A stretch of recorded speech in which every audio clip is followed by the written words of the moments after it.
سپینه کودتا د امریکا بهرنیو چارو وزیر مایک پومپیو د روان عیسوي کال پر 23مه په نارسمي او بیړني سفر کابل ته لاړ او هلته د ولسمشر اشرف غني او پخواني اجرایي رئیس عبدالله عباسه تر کتنې او خبرو اترو وروسته په یوه خپره شوې اعلامیه کې د دوی ترمنځ اختلاف چې اعلامیه کې په سیاسي شخړه یاد شوی غیر مسلانه بللی او هغه د امریکا ګوټ ته مستقیم ګواښ ګڼلی دی. په دې اعلامیه کې ولسمشر غني د 1498 کال ټاکنې ګټلې او رایې 50.35 وړي او عبدالله عباسه ټاکنې بایللې دي نه د 0.25 رایې په برخه شوي دي یو شان غیر مسلانه بلل شوی دی.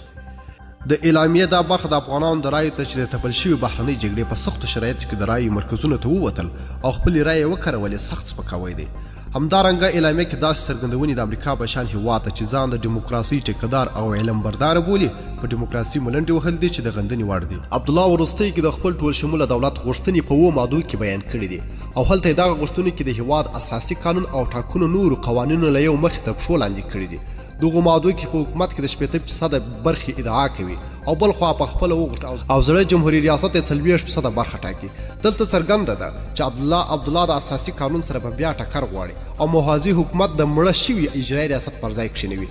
دغه ناقانونه غوښتنه چې د دولت ساز ټیم ته د منلو نه ده او په دې اړه کله چې پمپیو ولسمشر غني څخه د عبدالله د واک په دې کچه غوښتنې ناهیلي کېږي خپله اعلامیه کې ورته داسې اشاره کوي. دې ناکامۍ امریکا د متحدو ایالاتونو او افغانستان اړیکې زیانمنې کړي او په خپل خپګان د هغو افغانانو امریکایانو او هغو ائتلافي شریکانو به احترامي ده چې د افغانستان نوي راتلونکي جوړولو د هلو ځلو لپاره د سر او مال قرباني ورکړې ده. خو باید هیره نه کړو چې افغانان د سولې سوکالۍ ودانۍ او د قانون حکومت او نظام لپاره سر شیندلی دی.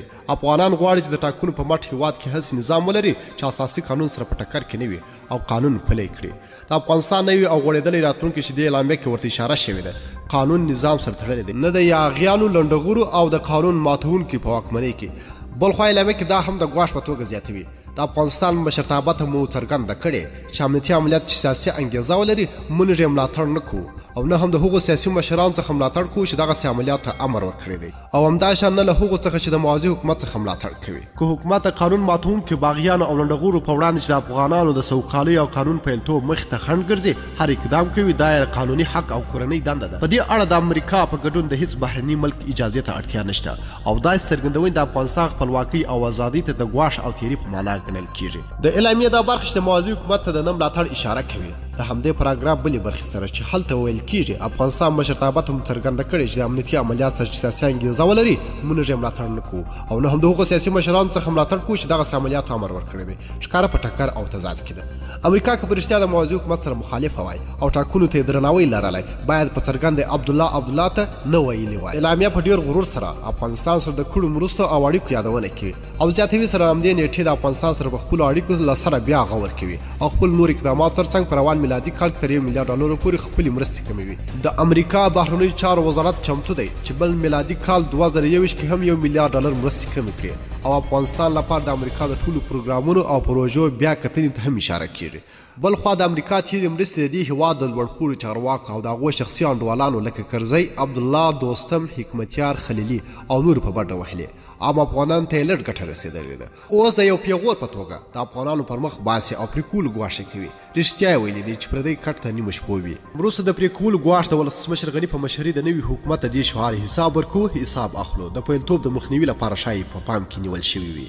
خو ولسمشر غني ډاډ څرګندوي چې د امریکا له مرستو پرته هم ګزاره کولی شو او هغه به په کلیدي سکتور منفي اغېز ولري. ویل کېدل چې امریکا طالبانو سره د سولې په تړونلیک کې 2 محرومو رازونو ته ځای ورکړی ښایي یو همدغه راز چې ټاکنو بهیر په لومړۍ ملنډې ووهل شي وروسته به د هغو پایلې په اړه دغسې ناجایزه اعلامیه خپره شي او سپینه کودتا به وشي او بالاخره د اسلام آباد په مشرۍ طالبان ته په لوی لاس د واکمنۍ لاره هواره شي. موږ افغانان د موازي حکومت او ټول هغو کورنیو او بهرنیو توطیو او کړنو په وړاندې درېږو چې د اساسي قانون سره په ټکر کې دي.